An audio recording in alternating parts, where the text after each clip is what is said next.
In a world where magic and monsters were the norm, a lone adventurer dared to break a taboo. A certain noble's diary stated that devouring monsters was forbidden. For a human, eating a monster meant absorbing its evil essence. The first symptom of this absorption was an indescribable euphoria, accompanied by a strengthening of the body. The second symptom brought severe headaches, nausea, and intoxication. The third symptom was sudden death or, possibly, the transformation of the consumer into a monster. A few days ago, in the vast world where magic and monsters were common, there was the frontier city, a territory that housed several labyrinths. Among these labyrinths was one called the Miasma Labyrinth. The air inside this labyrinth continuously corroded the state of visiting adventurers. Most adventurers hated it, but one person was different from the others. Instead of avoiding the labyrinth, he frequented it. Soon, he became known as the Miasma Digger. But he didn't go to the labyrinth just to get high on miasma. He ventured there to harvest herbs that could only be acquired in these specific conditions. Most adventurers couldn't last even on the first floors of the dungeon, allowing him to monopolize these herbs easily. The miasma grass he harvested had the effect of purifying the miasma, becoming an irreplaceable source of income for him. However, he knew very well the rules of supply and demand, so he only took what was necessary, an amount that would last about 3 days. With this, he left the labyrinth with a satisfied expression, knowing he would eat well that night. But after all, this was still a labyrinth, and as Rudy was on the 6th floor, he easily encountered monsters along the way. These weren't just any grown rats. They were miasma rats, creatures famous for their toxic miasma and venom. This didn't surprise Rudy, as many of the monsters living there operated with these harmful elements, contributing to most adventurers avoiding this place like the plague. Against him, however, this didn't work. He easily ignored their attacks, traversing the mist and quickly killing the nearest rat with a precise blow. But the rats were relentless. Even after seeing their companion taken down, they didn't hesitate to lunge at Rudy with reckless abandon. He managed to kill the first one but missed the second, giving it the opportunity to lunge at him, aiming to bite his entire hand. When the rat's teeth were dangerously close to penetrating his skin, a sudden shout of "Fireball!" echoed through the labyrinth, diverting his attention. The next thing Rudy saw was the rat engulfed in burning flames. The force of the fireball was so intense that it knocked the rat to the other side of the wall, where it exploded upon impact, sending pieces of fur and smoldering flesh into the air. Rudy was stunned, as he had never seen such a powerful spell before. His train of thought was interrupted when he heard the spellcaster sighing in frustration, lamenting that they had missed their intended target. They spoke without apologies, as if Rudy weren't even there. From what he understood, it seemed these adventurers were aiming at him instead of the rat. But, as they inadvertently saved his life, they simply didn't care, continuing their conversation as if nothing had happened. Rudy had seen these faces many times in the Adventurers Guild, which made him even more irritated. It seemed they knew him but didn't consider him significant. Even when they extended a hand to help him up, he knew it was all an act. So, he ignored their gesture, expressed his gratitude for the sentiment, but firmly stated that he would appreciate a warning before they did anything. This didn't sit well with them, especially the one who had cast the fireball. He had already saved Rudy, so he didn't like the fact that Rudy was being ungrateful and still complaining. But before things got out of hand, their attention was diverted by a group member who had discovered the colony of miasma grass they were looking for. This delighted his companions but surprised Rudy, as he realized these adventurers were following him because they wanted his harvesting spot. The mage couldn't let Rudy accuse them of such underhanded tactics. He glared at Rudy and made it clear they weren't what he thought. They were just adventurers making a living in the labyrinth and happened to find him there and saved him while doing so. But it seemed that was a mistake because the miasma scavenger, like Rudy, couldn't even say a proper word of gratitude. The last part of the sentence hung in the air like a veiled threat, and Rudy knew they were lying. But he also understood the situation. These adventurers were stronger than he was and outnumbered him. He had no chance of surviving if he fought them. Swallowing his pride, he lowered his head, apologized for accusing them, and thanked them for saving him. The words tasted bitter, but there was nothing else he could do. Suppressing the anger that simmered inside him, he maintained his composure, knowing survival was more important than his wounded pride at that moment. A few moments later, Rudy returned to his base, eating at the F-Belly restaurant. But even there, he couldn't recover. He was unceremoniously expelled because, whenever he was at the restaurant, the smell made the food taste horrible. They insisted he should abandon his dream of being an adventurer, as he clearly wasn't one. An adventurer needed to have the skill to defeat monsters, and someone like him, with a useless abnormal status nullification skill, wasn't made for that role. As Rudy lay on the ground defenseless, the mocking words rang in his ears. He couldn't even disagree with them. It was true that his unique skill, abnormal status nullification, was useful for exploring the miasma labyrinth, but it didn't give him the necessary skills to defeat monsters, something vital for adventurers. And, as someone who had no combat skills, he wasn't welcome in any group and was even called a miasma scavenger, because he always searched for items in the lower levels of the miasma labyrinth. In other words, his so-called skill made him a failure as an adventurer. As an adult man, he was still fighting life-and-death battles against mere rats.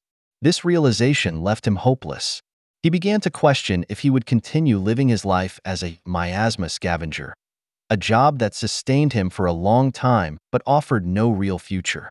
But without other skills, it seemed he was destined to remain a scavenger in the miasma labyrinth. No friends, no hobbies, and his life was always empty, without purpose. Even so, he continued. When the next day arrived, Rudy went straight to the Adventure Guild. He arrived early because he needed to find another colony while he still had some money. As he walked through the corridors, he noticed an unusual commotion, which made him wonder what was happening. But that wasn't his concern. He went straight to the receptionist and asked if any requests had come in. She informed him that a new labyrinth had been discovered. The news shocked him. A labyrinth was a place full of treasures and magical items, a golden opportunity for any adventurer. No wonder the guild was so noisy. But then the receptionist conveyed another piece of news that shocked him even more, and this time it was bad. The price of the miasma herb he usually brought had dropped as of today. He immediately asked the reason, and she explained that the miasma labyrinth was never popular, and now with everyone focused on the new labyrinth, there would be no demand for the miasma herb. This left him in disbelief. The livelihood he depended on had become obsolete overnight. It seemed he had no choice but to venture into the new labyrinth in the Alo Mountains. However, the receptionist informed him that he couldn't do that. The exploration requirement for the new labyrinth was to be of higher rank, and as a low-ranking adventurer, he was not qualified. He gritted his teeth in frustration and tried to convince the receptionist, but to no avail. She was just following the rules and believed that even if he went, he would end up dying in vain. She couldn't allow that. Her conscience wouldn't let her. With that, dread set in. Without any other source of income, he was on the brink of homelessness, doomed to disappear over time. Fortunately for Rudy, he wasn't left to despair. His plight was heard by another adventurer who happened to need a porter. The adventurer asked Rudy if he was willing to join the group. With no other options and the man seeming reliable, Rudy accepted the offer. So, they immediately set off in a carriage towards the new labyrinth. The group consisted of 4 members, including Rudy, but the atmosphere was tense and strange. The blonde adventurer who had recruited him broke the tension with small talk, expressing his relief at finding Rudy.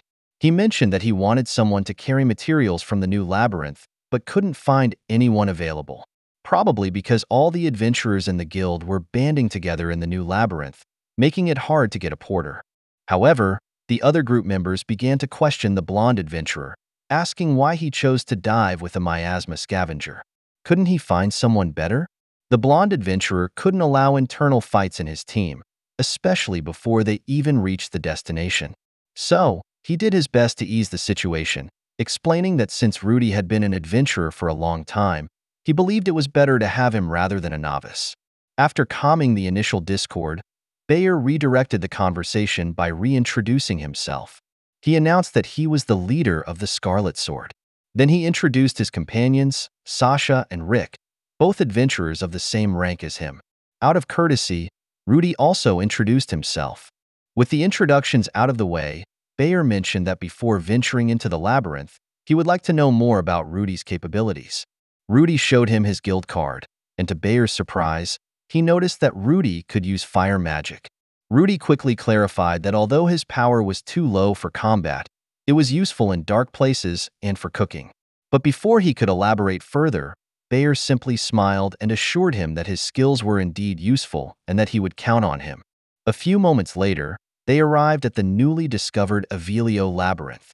The excitement was palpable, as they seemed to be the first to arrive. With hope and dreams fueling their steps, they ran toward the entrance, eager to explore the labyrinth's unknown depths. But as they opened the labyrinth's main door, they were greeted by loud noises. The adventurers had already crowded the place. So, they ventured deeper inside, only to find the labyrinth occupied at every turn, from herb gathering to monster fighting and treasure hunting. Every place was already taken, and adventurers were everywhere. This immediately irritated Sasha, who threw a tantrum by kicking stones in frustration. Thus, Bayer concluded that most of the first layer had already been explored. This led Rick to suggest that they dive deeper, believing there would be fewer people further down. Sasha quickly supported the idea, but as a veteran, Rude disagreed. He believed it would be better to start mapping the first layer of this newly discovered labyrinth, but his suggestion was abruptly interrupted by Sasha and Rick, who criticized him for expressing his opinion. They reminded him that as a porter, he shouldn't voice his thoughts, and that was why he was stuck in rank, accusing him of having a weak will. Fortunately, Bayer intervened immediately, defusing the fight. Once again, reprimanding his team. However, he acknowledged both perspectives and agreed that if things continued like this, they wouldn't achieve good results. Therefore, they would need to delve even deeper into the labyrinth in hopes of finding less competition and greater rewards. With that decision made, they entered the fourth layer of the labyrinth. Upon arrival, they encountered fierce beasts that attacked right away. Rude quickly became the target as the beast sensed his weakness. Fortunately, Rick was there to save him, but not without teasing him for being scared and calling him old. Sasha and Bayer weren't far behind either, showcasing their enhanced skills and efficiently dealing with all approaching monsters. Witnessing such prowess for the first time changed Rude's perspective. They were strong, much stronger than he would ever become. Meanwhile, he was paralyzed with fear, unable to move. At that moment, he realized that perhaps he wasn't meant to be an adventurer. A few moments later, they managed to kill the pack of wolves that had attacked. This victory reinforced their belief that diving deeper was the right decision. It was refreshing not to have other people around. The monsters weren't too strong, and they even found some treasures. Overall, it was a successful incursion. When Rude thought things were going smoothly, Rick ordered him to collect materials from the monsters they had defeated. Rude responded politely, explaining that he couldn't collect the materials because the monsters were too damaged and the magic stones were likely broken. This didn't please Rick, who, with anger in his eyes, insisted that Rude hadn't looked yet and couldn't be sure if the stones were broken. He ordered Rude to do as he was told and not slack off. Since they had hired him as a porter and Rick had saved him several times, Rude obeyed. But as he suspected, the monsters were all mutilated, their guts and blood creating a horrible smell that made it difficult to collect the stones. He thought of using his fire ability to burn the corpses and disguise the bad smell a bit. However, this led to more taunts from Rick, who laughed and suggested it looked like Rude was about to eat the monster corpses. He couldn't deny that. After so long exploring, he was starting to feel hungry, and even the monster meat seemed appealing. Sasha looked at Rick with disgust for thinking that, not only because it was gross, but also because eating monsters was taboo among adventurers. The mana absorbed in their bodies could have unpredictable effects. Rick smiled, seeing how serious she was, and clarified that he was just joking. He assured them that when they returned, he would use the money they earned to eat all the delicious food they wanted. But their conversation was abruptly interrupted by a loud roar echoing through the ground. Looking toward the source, they realized they were in trouble. A level B minotaur was staring at them as if they were a snack. Finding such a high-ranking monster in such a shallow den was unexpected, indicating that this labyrinth was much more dangerous than they initially thought. But knowing this wouldn't save them, so panic set in. There was no way they could defeat something like that. As the leader, Bayer took action and asked Rude to hand him his backpack, stating that he needed the items inside to save them. Without question, Rude handed over his backpack. Bayer then instructed Rude to keep an eye on the monster's movements, which he did. But as the monster approached, Rude asked Bayer about his plan, or even if he had one. Bayer smiled, stating that he had a great plan. Rude's back was slashed, leaving him staggering in pain, and this action caused the others to unleash their abilities. Rick used the warrior's encouragement, making Rude the focus of the monster's attacks, while Sasha cast haste, doubling her own speed. Their coordination was impeccable, and Rude realized these guys had planned to abandon him from the start. Bayer confirmed Rude's suspicions with a wicked smile. Why else would they bring the miasma scavenger if not to be the target of their twisted, sadistic game? Rude's eyes widened, realizing those he thought were allies had abandoned him to die. The Minotaur was just one more threat. Even without it, they would have betrayed him to such a cruel fate. The only thing Rude could do was scream, but even that was abruptly interrupted when he realized the Minotaur was about to swing its axe. Fortunately, adrenaline kicked in, and in one last effort, he managed to dodge the attack just in time. This unexpected feat made him smile a bit. He hadn't realized he was capable of such agility. However, he had exhausted all his remaining energy, and the monster was very close. Thus, he accepted his fate, thinking it was better than dying homeless and penniless.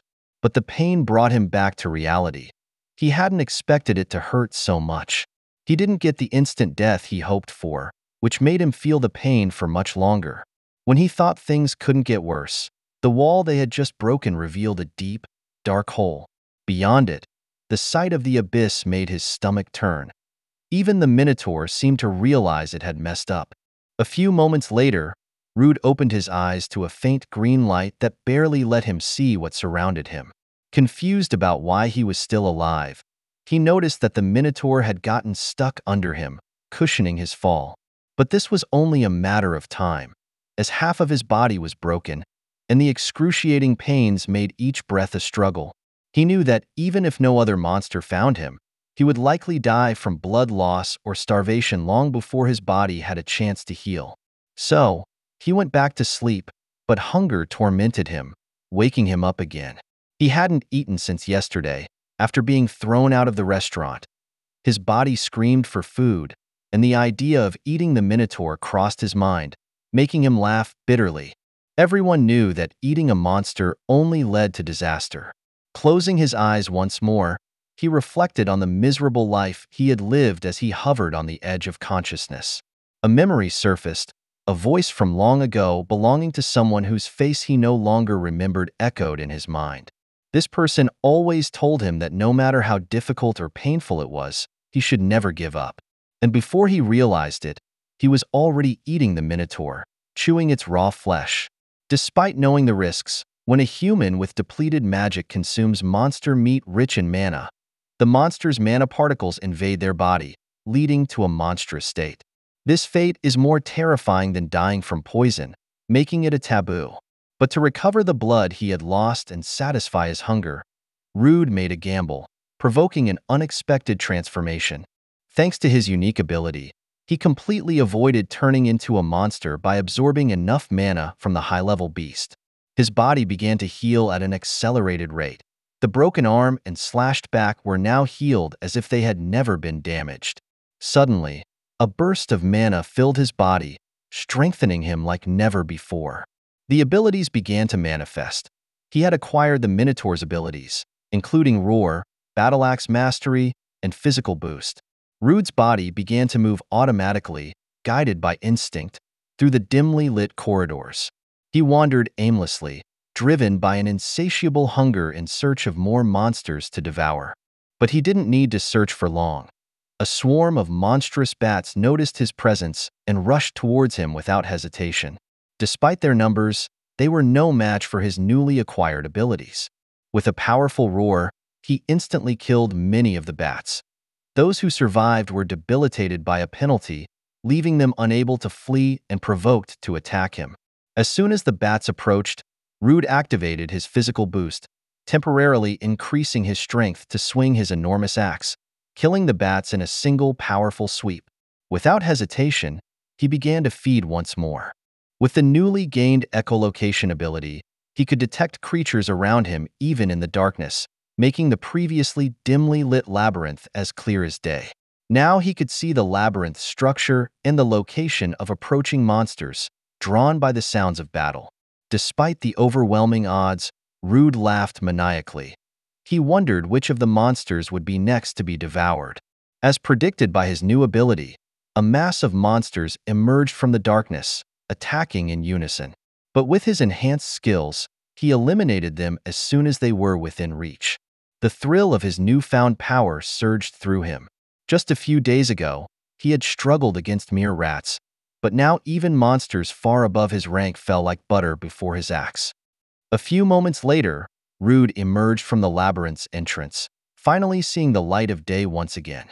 He hadn't expected to make it back, but he survived, exhilarated. Meanwhile, inside the Adventurers Guild, everyone was discussing recent events with worried expressions.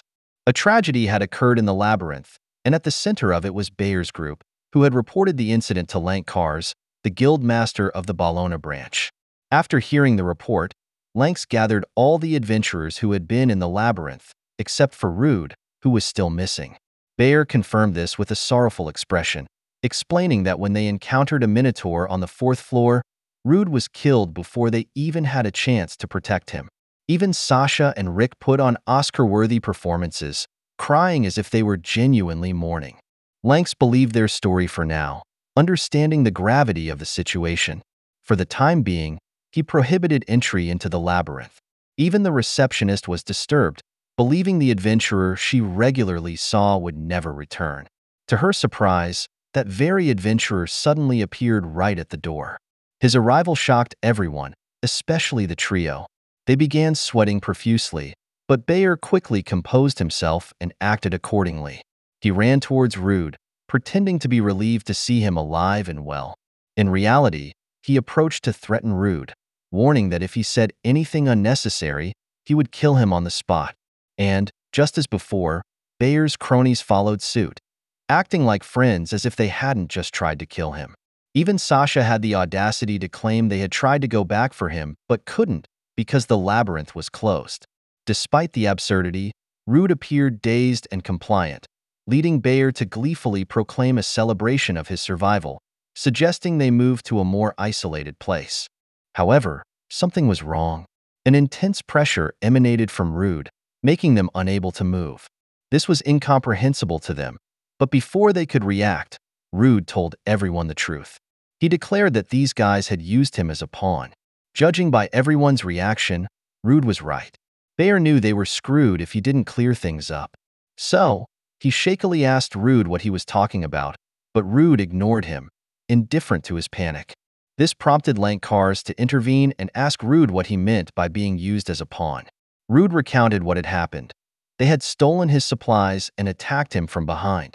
Rick used an ability to lure the Minotaur to him, and then Sasha cast a spell so they could escape immediately.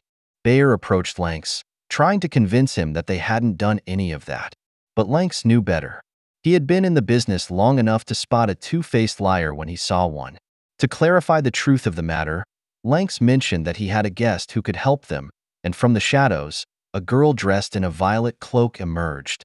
Her mere presence made it clear she was a truth officer. This revelation completely shocked the trio, as truth officers rarely left the royal capital. So, they demanded to know why she was there at such a convenient moment. Lanks confirmed it wasn't a coincidence. He had already suspected them, as there had been an exceptionally high number of deaths among the porters who temporarily joined their group.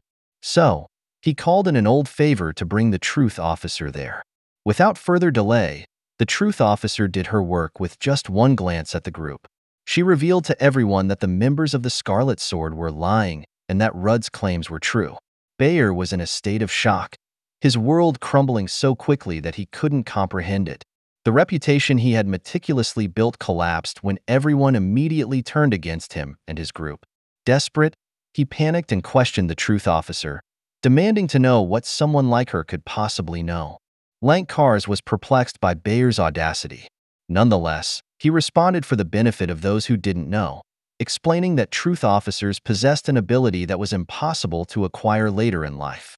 An ability whose effectiveness rivaled that of a unique skill. It was the truth skill, and no lie could pass before it. And what could be more reliable than the words of someone who had committed to the country? For Bayer to question this power was a taboo for adventurers. Moreover, he had intentionally harmed his companions and used them as disposable pawns.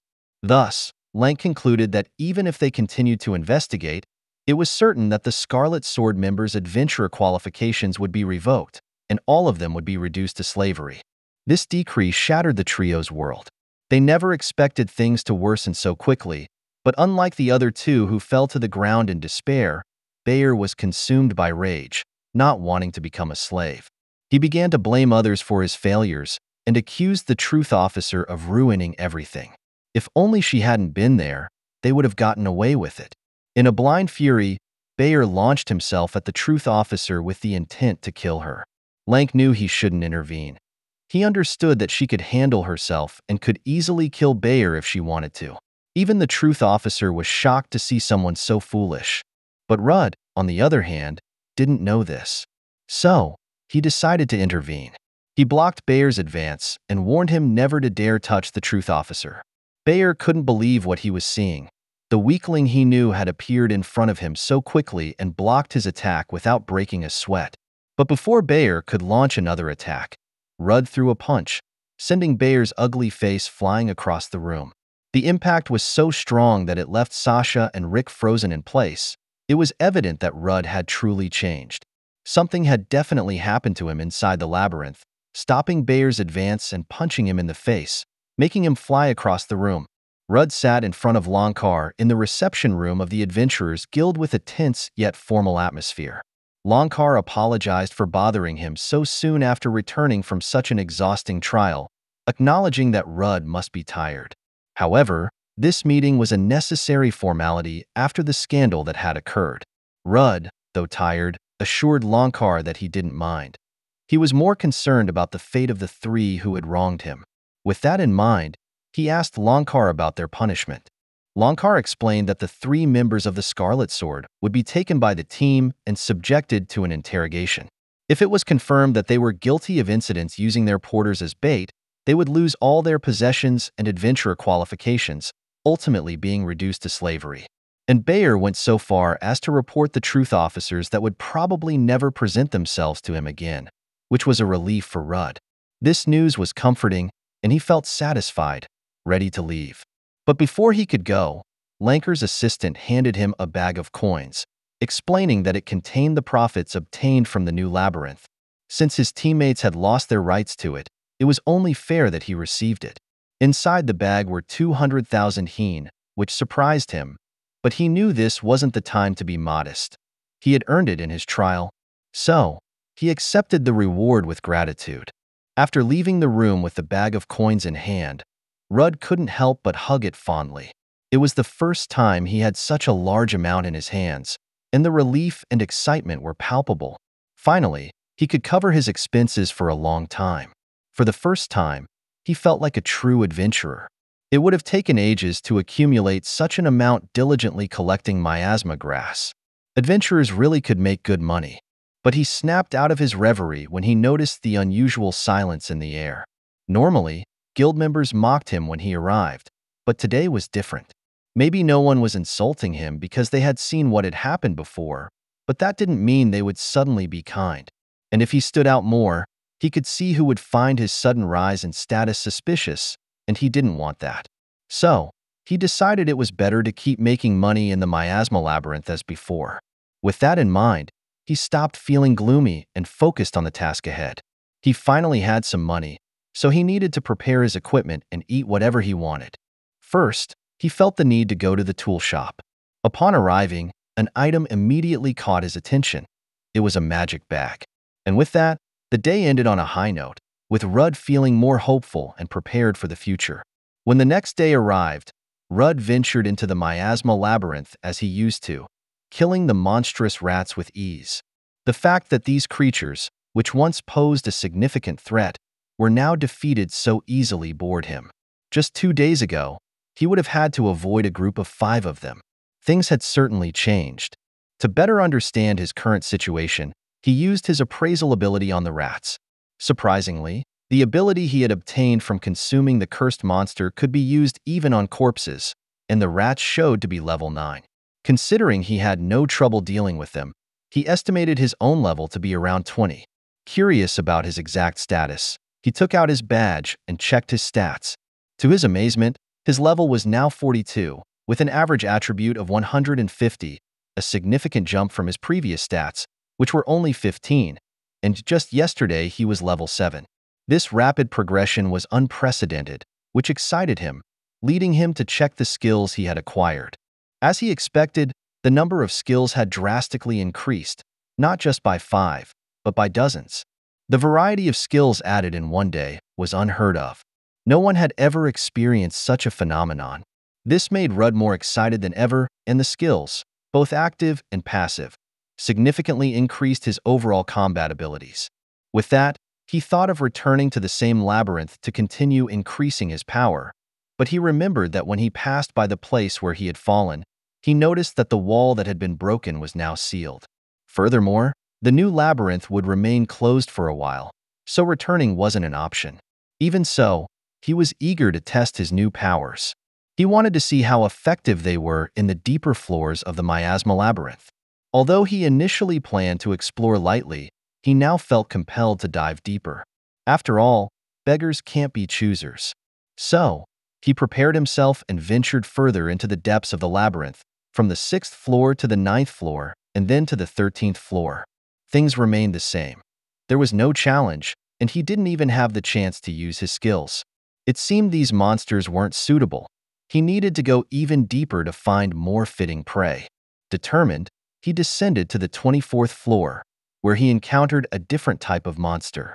This one belonged to a bipedal species he had never seen before. From the shadows, he immediately used his appraisal ability, revealing it to be a dragon race, a lizard warrior with a lot of health and balanced stats. According to the books, these creatures should fight in coordination with their companions, but this one was alone. He thought it would be worth a try. With this in mind, he launched an offensive. But unfortunately, the lizard's situational awareness was high, allowing it to notice and dodge his initial attack, escaping with only a minor injury. Even so, Rudd thought he had the advantage and believed this would be easy. But to his surprise, the lizard opted for a tactical retreat. Obviously, Rudd couldn't let his prey escape, especially since he didn't know when he would find a solitary lizard again. So, he zoomed after it. After a few more steps, he realized he wouldn't have to chase it for long. The lizard had reached a dead end. Feeling more confident, he prepared to finish it off. But as he approached, he noticed the lizard's expression had changed from panic to a smile. Instantly, Rudd realized he was in trouble. He had stupidly walked into a trap and had been deceived. The smile on the lizard's face turned into a guttural laugh, echoing through the dimly lit cave. From the shadows, more lizard warriors emerged. With their eyes gleaming with malevolent intent, Rudd's heart pounded when he realized that even with the level difference, the situation was bad. The odds had drastically shifted, but Rudd had killed monsters in groups before, and this was no different. He decided to take them down one by one, attacking the wounded lizard with brute force. He knocked it down, leaving it defenseless. Just as he was about to finish it off, another lizard blocked his attack. Before he realized it, another appeared behind him. Luckily, he managed to dodge, surprising the lizard with his quick reaction. Seeing the lizard's reaction, Rudd smiled, but his confidence quickly faded when he noticed the number of lizards had doubled. This was entirely different from the monsters he had killed in the previous labyrinth. Although few in number, these lizards were coordinated, making it difficult to reduce their numbers. But something was wrong. Even if these monsters were good at working together, using such ambush tactics and coordinating their movements to this extent was unbelievable. He realized that shortly before the lizards showed this coordination, there had been a high-pitched sound, probably a command. With this in mind, he scanned the surroundings beyond the lizardmen in front of him and saw a differently colored lizard standing behind them. Immediately, he used his appraisal ability. As expected, it was a lizard general, with much higher overall stats and level. But what caught his attention the most was an ability called Command Ability. This explained why the lizards were fighting so well and efficiently. This discovery made him smile, as he finally knew who he had to kill first. But the general also noticed his gaze and ordered everyone to kill him as quickly as possible. They charged together, but instead of facing them head-on, Rudd had another plan in mind. Using his physical boost, he brandished his sword with fury, forcing the lizards to back off and creating an opening. When the lizards thought he was about to attack them again, he used them as a platform to propel himself, dodging the other lizards and heading straight for the general. The sudden movement caught the general off guard, and his eyes widened in surprise, as he couldn't defend himself in time and took Rudd's attack head-on. But to Rudd's surprise, the lizard he thought would be cut down stood there, alive and unharmed. The general took advantage of Rudd's momentary shock to counterattack. Being so close, it was impossible for Rudd to dodge. But just like the general, the blade didn't pierce Rudd's body, as he had activated the steel body of the armor spider. With this, the general realized they were no match for him and retreated, uncertainty flickering in his eyes. This only gave Rudd the chance to analyze them more closely. Rudd wondered what had happened to his attack. He had definitely felt the impact, but there wasn't a single scratch on the general. He knew the general didn't possess an ability that increased his durability, so it had to be the power of someone else. With this, he examined the soldiers again. Initially, he couldn't see any special abilities among them, but his attention was drawn to an injured lizard with a particularly familiar wound. Checking its stats, he noticed that its substitute ability was the reason the general survived, as the injured lizard was taking damage immediately. Rudd zoomed in on this particular lizard, plunging his sword to end its suffering. In doing so, he felt a strange connection with this lizard, a subordinate reduced to a substitute and sacrificial pawn. But now, it wouldn't have to suffer anymore. Pulling his sword from its lifeless body, he promised that the others wouldn't have to worry either, as he would make sure to finish them all off. Meanwhile, the general's eyes widened in panic as he realized what Rudd had done to his support. Rudd's next attack would surely cause real damage. With this, desperation fueled his orders, and he commanded all his minions to attack together. It was now or never. If they couldn't kill this human, they were doomed. Unfortunately for them, this was exactly what Rudd wanted. With the general joining the fight, the situation became much easier to handle. Using his thread manipulation ability, Rudd transformed into his friendly neighbor, Spider-Man. He launched himself upwards, staying out of their reach. Not only did this position him perfectly, but it also allowed him to trap the entire group in his sticky web. Snared in the sticky trap, the lizard struggled helplessly. Rudd approached the general with a victorious smile on his face, showing that he had won the battle. With a quick and decisive strike, he severed the general's head from its body, and the remaining lizards, now leaderless and trapped, were swiftly eliminated. With the immediate threat gone, it was time for Rudd to eat. This time, he wouldn't have to resort to raw meat. He came prepared with his cooking items stored in his newly acquired magic bag. Like any magical world, magic bags expanded the internal space and significantly reduced the weight of the items. Most adventurers couldn't afford such luxury, but Rudd was no longer an ordinary adventurer, allowing him to take advantage of this item. He pulled out his galvanized round frying pan, an eco-friendly wooden cutting board, and spices borrowed from his aunt. With everything ready, he began cooking with palpable excitement. In the hidden floor, he was desperate to survive, but he had always wanted to try this, and the savory aroma of cooked meat soon filled the air. Rudd skillfully seared the monster meat, adding a pinch of this and a dash of that. The meat sizzled and browned beautifully in the pan. When the meal was finally ready, the meat looked so delicious it made his mouth water. Without thinking twice, he devoured it, savoring the flavors that exploded on his tongue. Who could have imagined that monsters could taste this good? He even felt he could get addicted to it. With this realization, he knew that if he cooked the dish the right way, he might never go hungry again.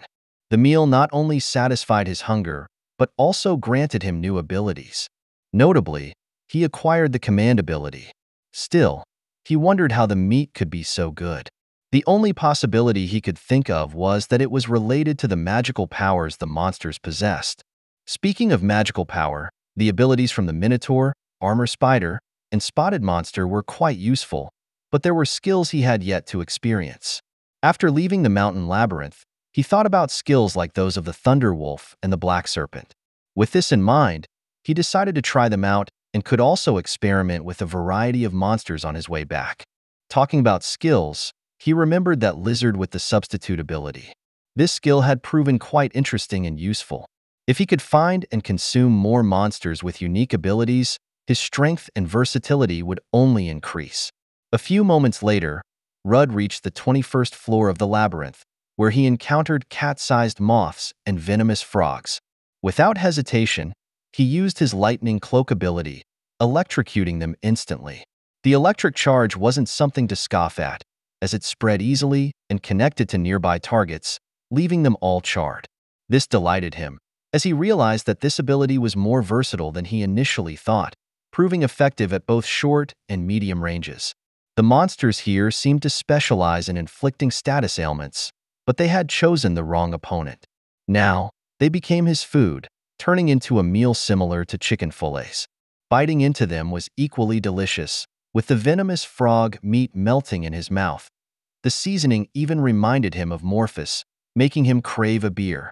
Besides the satisfying meal, he gained new abilities such as poison, temperature variation, venom scale powder, paralysis scale powder, and air slash. These were excellent additions to his growing arsenal. His attention was soon diverted by the sound of banging and human voices echoing through the cave. This excited him, as it was the first time he noticed other adventurers reaching so far into the miasma labyrinth. With this, he quickly packed his things and headed toward the voices. He might have found people who shared his interest in this labyrinth and, if he were lucky, could even exchange valuable information with them. The possibility of meeting like-minded individuals or gaining new insights about the labyrinth filled him with anticipation as he moved quickly toward the source of the commotion. 4 men surrounded another adventurer.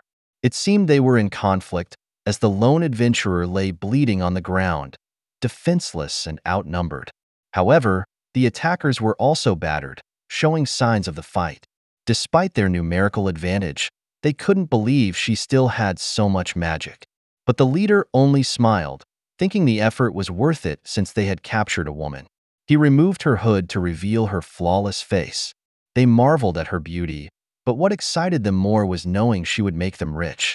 This was because elves were rare in that region, and her appearance was highly coveted, with royalty willing to pay a hefty sum for one. Their greedy celebration was interrupted by a voice echoing from behind, disappointed with the scene before him. Rudd had hoped to make some adventure friends, but instead, he found this. And although he didn't know the full story, they couldn't expect him to stand by while they ganged up on a lone adventurer. So he asked them to let the woman go. But first, the leader demanded to know who he was. Rudd just smiled and vaguely replied that he was just an adventurer for fun. Meanwhile, the elf woman, desperate to prevent Rudd from getting involved, warned him to leave, revealing that those men were adventurer hunters. This surprised Rudd, but instead of backing down, he used his appraisal ability on them, fully aware that adventurer hunters were high-level adventurers. Even so, he was shocked to find that the lowest among them was level 52. But what puzzled him even more was his inability to see any other information besides their level. This made him suspect that they had some concealment ability or anti-magic tool hiding their stats. Before Rudd could react, the leader ordered one of his men to take him down. Immediately, the Nordic man charged to kill, moving so fast that even Rudd was surprised by how quickly he closed the gap. Despite the surprise, Rudd managed to block the attack. The blonde man, impressed, sarcastically praised Rudd, noting that he was doing better than expected.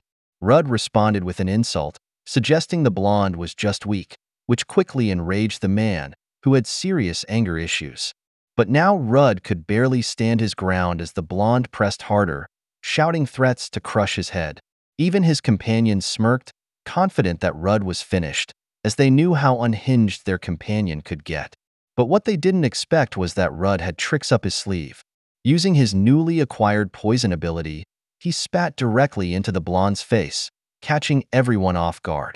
The next thing they heard were the blonde man's screams echoing through the cave as he writhed in agony. The realization hit them hard.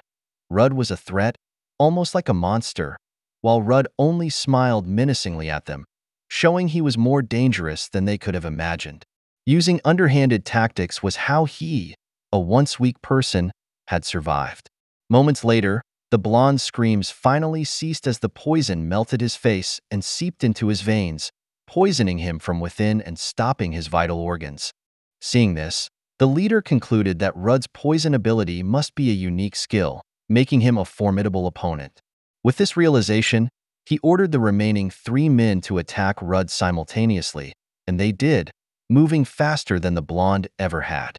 Rudd felt that if he stopped for even a second, it would be over. Despite his tireless efforts to stay ahead, these guys were relentless and coordinated, giving him no chance to recover. They pushed him into a corner, creating an opening to kill him with a single strike. Fortunately, Rudd had obtained a defensive ability, which allowed him to survive a frontal kick to the head that sent him flying several meters towards the poisonous swamp. Even the leader was shocked by Rudd's durability. He was sure the kick would have broken Rudd's neck instantly, but there he was, standing, as if it had only been a tap. The fight wasn't over yet. The brown-haired hunter approached, ready to end Rudd's life immediately. To his surprise, instead of fighting back, Rudd chose to retreat, going deeper into the swamp. Obviously, the hunter pursued him, not wanting to let him escape. But the leader ordered him to stop, reminding him that the place was a poisonous swamp. There was no guarantee he would come out alive if he went deeper, and he was sure Rudd wouldn't be able to withstand the poisonous swamp either. He would come out soon. Turning around, Rudd noticed the hunters hadn't pursued him, making him wonder how long they planned to stay in the poisonous swamp. It seemed they were still adventurers at heart, deciding to make a contest to see who would be the first to give up. Unfortunately for them, Rudd had the home advantage. He even felt lucky to have fallen into this poisonous swamp, as it was the perfect circumstance for him. Besides the usual miasma, the poisonous vapors around the swamp quickly drained the adventurer's stamina. So, he stood there and watched as they began to struggle, the swamp's effects quickly taking their toll. After a few more minutes, the hunters were breathing heavily, wondering how long he planned to stay in the swamp. It had been about 10 minutes, and they felt their heads aching and nausea setting in. Fortunately for them, they wouldn't have to wait much longer. When Rudd decided it was time to act, though he wanted to weaken them a bit more and was unaffected by the poison, he realized that more time could become an even greater burden for the injured elf. So, he approached them and mockingly asked how they felt being affected by both the poison and the miasma. The hunters, thinking he was a dead man, didn't bother with his questions and were sure they would make him pay for causing so much trouble. But as Rudd got closer, instead of showing suffering, he greeted them with a smile and revealed that he wasn't affected by any status abnormalities and didn't really know how much pain they were feeling. This immediately infuriated the hunters, who realized they had been tricked.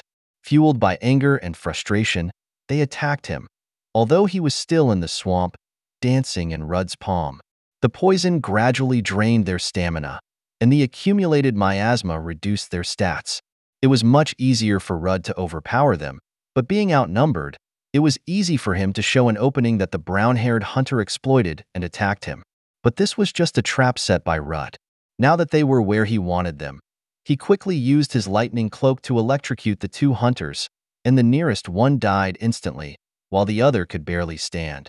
In one last desperate attempt, the remaining hunter lunged at Rudd, but Rudd activated his air slash ability, cutting the hunter into pieces before he could get close. As the horror unfolded, the leader of the adventurer hunters was stunned, unable to believe what had just happened. He screamed in disbelief, demanding to know why a human possessed the abilities of a monster, but Rudd had no obligation to explain. So he simply approached for another attack.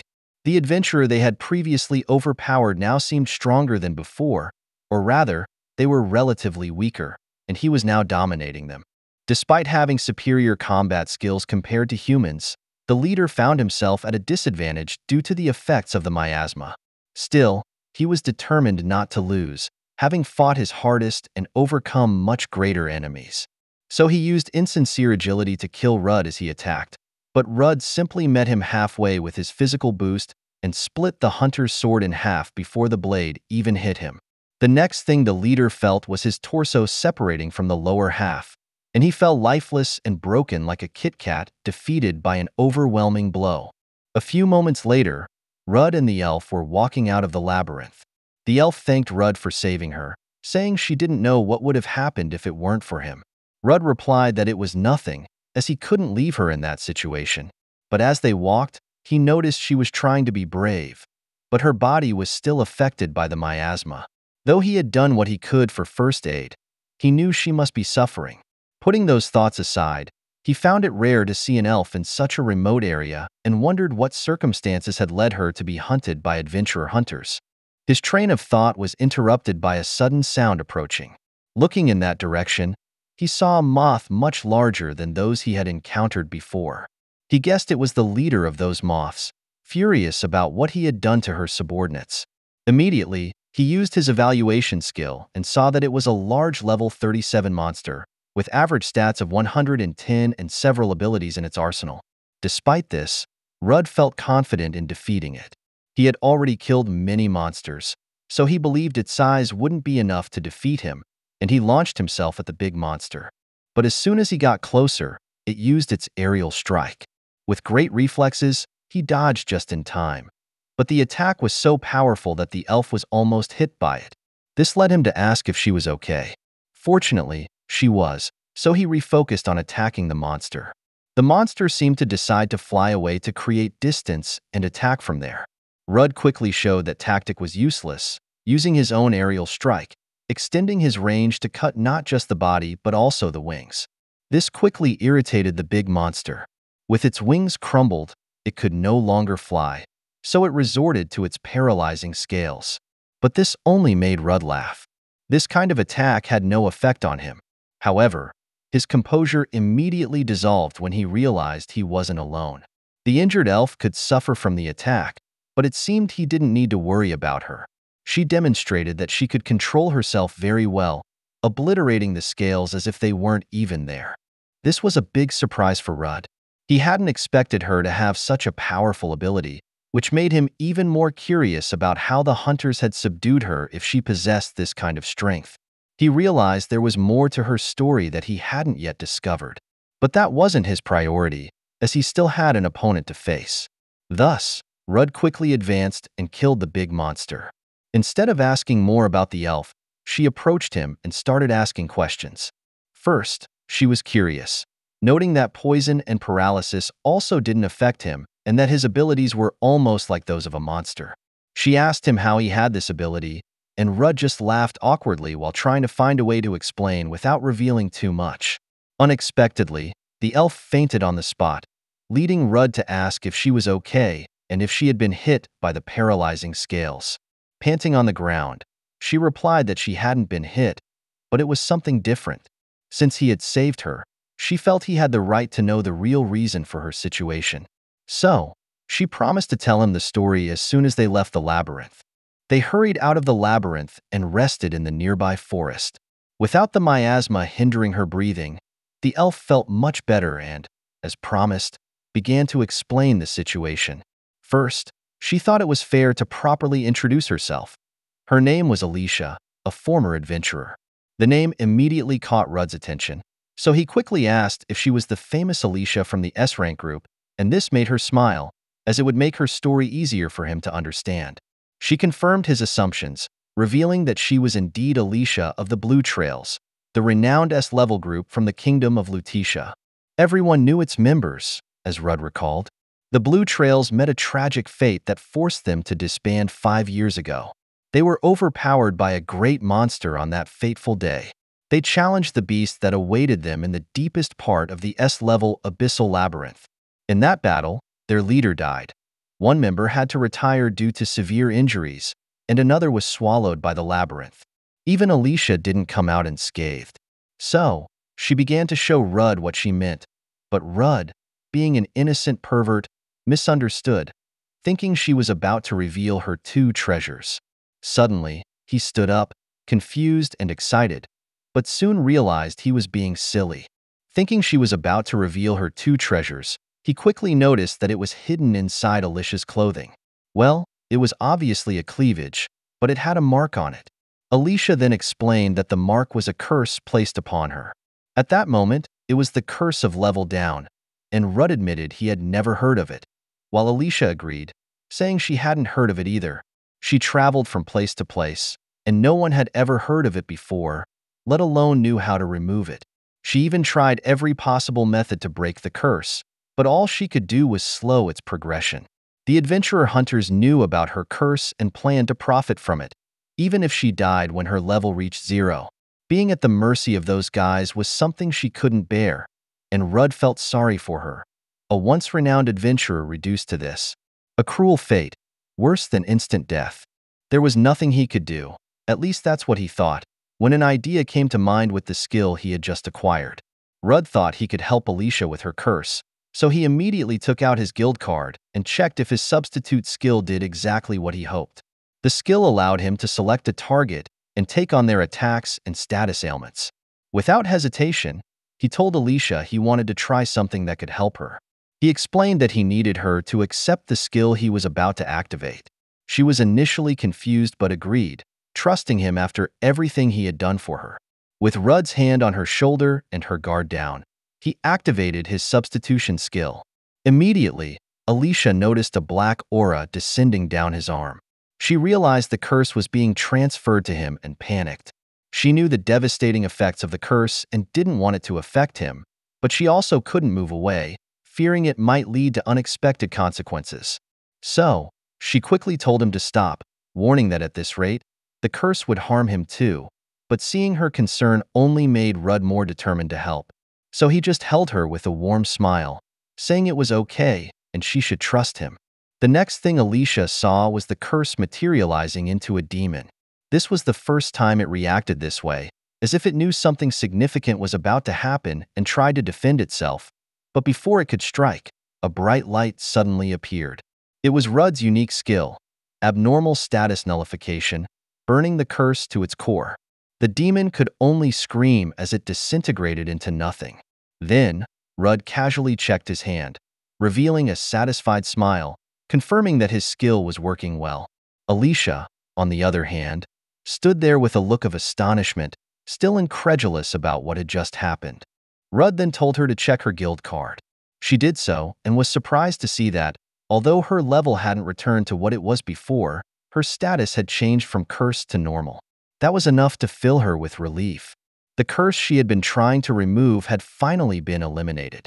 Seeing her reaction, Rudd proudly explained that it was thanks to his unique ability. He had thought he could nullify her curse if he absorbed it, and was happy it had worked correctly. But he was taken aback when Alicia called him an idiot. She couldn't believe he had taken such a huge risk for someone he had just met, but her words were not malicious. They were filled with concern. She had realized that Rudd was incredibly kind and didn't want something bad to happen to someone as pure as him, or for anyone to take advantage of his kindness in this cruel world. Despite her initial outburst, Alicia was genuinely happy and relieved.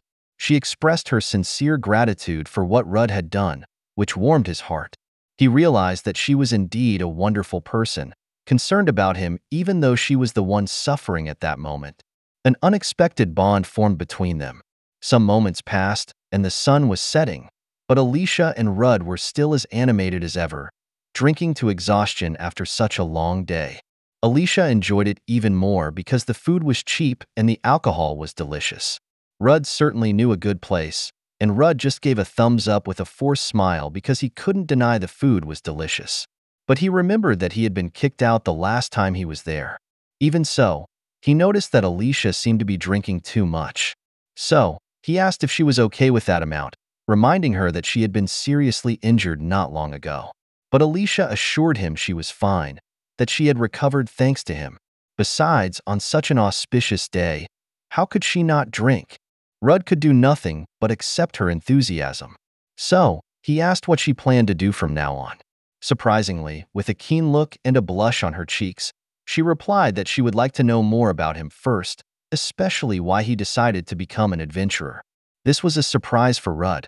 as it was the first time someone was interested in his story. So, he agreed to tell her.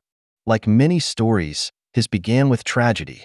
When he was a child, his village was attacked by monsters. Because of these monsters, he lost his family and friends.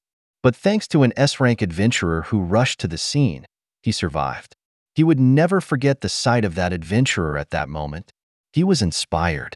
He wanted to become an S-rank adventurer like that savior someday, to save many people. That became his goal. As Rudd told his story, Alicia couldn't help but admire him. She thought that was a noble goal. Rudd then asked if she wouldn't laugh, thinking it was a childish dream. But Alicia assured him she wouldn't laugh because she herself had once dreamed of reaching S-rank, and she still intended to gain more power than she had before she was cursed. Thanks to Rudd, she could revive that dream again. She was certain that her companions were still trapped in the deepest part of the abyssal labyrinth. Whatever the outcome, she intended to challenge that monster once more. But for now, at least until they both gained enough strength to achieve their goals, she extended her hand and asked what he thought about forming a group together. As he had unique circumstances that he couldn't easily share, he planned to refuse but struggled to find a way to say it gently. Before he could say the words, someone grabbed Alicia's hand. They were the same guys who had kicked Rudd out of the restaurant a few days earlier and still looked at him with the same eyes, as if he were insignificant. Not only that, but they also dared to approach the girl who was with him. The disrespect was palpable, and Rudd couldn't let it slide. So, he grabbed the most talkative of the two and warned him to back off. Not knowing what else to do, they thought Rudd was still the same guy they could easily defeat.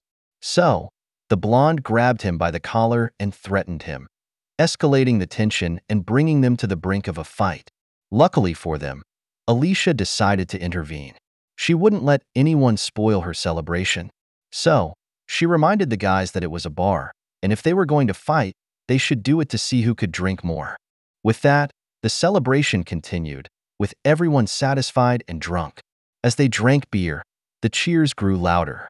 Time passed, and Alicia and the others became more and more intoxicated. But the beer kept flowing non-stop, one mug after another, which excited the spectators who had never seen a competition like that before. The bar was more lively than ever. Some moments passed, and the bald guy was unconscious. The blonde was unconscious, and only Alicia remained standing, with a triumphant smile on her face. She was proud to show them what a true elf was capable of, and the crowd cheered, delighted to see her victory. This boosted Alicia's ego even more. When it came to drinking, this led her to look at Rudd with a smug face, seeking his approval. And he didn't disappoint, giving her a thumbs up for winning. After that, they went to a quieter place to continue their conversation. But Alicia, now very drunk, just laughed when Rudd praised her for doing so well, considering she had already drunk a lot before the drinking contest. She explained it was only because he was her benefactor. She hadn't fallen so low as to stay quiet while he was disrespected like that. Before she could finish the sentence, the alcohol caught up with her, making her dizzy. She fell asleep on Rudd, which he found hilarious and amusing. Still, Rudd decided to use his substitution skill once again, removing most of her drunkenness. This surprised Alicia, but it was a welcome surprise, as she couldn't believe how wonderful his skill was. She suggested they should form a group together. If you like this video, please subscribe, leave a like and comment for the next part.